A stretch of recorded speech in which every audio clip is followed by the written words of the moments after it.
सबसे पहले तमाम दोस्तों को अस्सलाम वालेकुम। फाफ डु प्लेसी भी बाबर आजम और शहंशाह अफरीदी के मुद्दाह निकले। उन्होंने बाबर आजम और शहंशाह अफरीदी के बारे में क्या कहा, जानकर आपका दिल भी खुश हो जाएगा।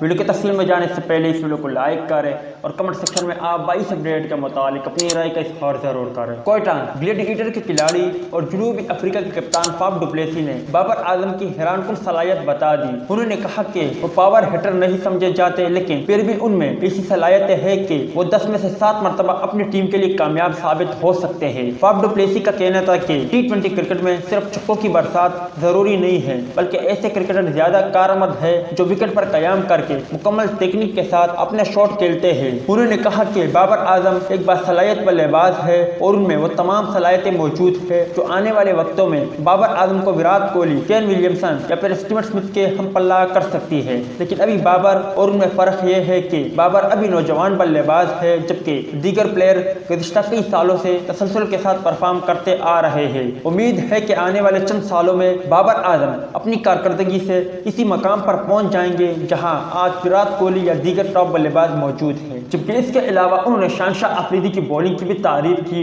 उन्होंने कहा कि शहंशाह अफरीदी बहुत बेहतरीन अंदाज से बॉलिंग कर रहे हैं। उन्होंने काफी बल्लेबाजों को परेशान किया है और अगर शहंशाह अफरीदी ने इसी तरह की बॉलिंग जारी रखी जो वो कर रहे हैं तो यकीनन आने वाले चंद सालों में शहंशाह अफरीदी दुनिया के चंद बेहतरीन बॉलर में से एक हो।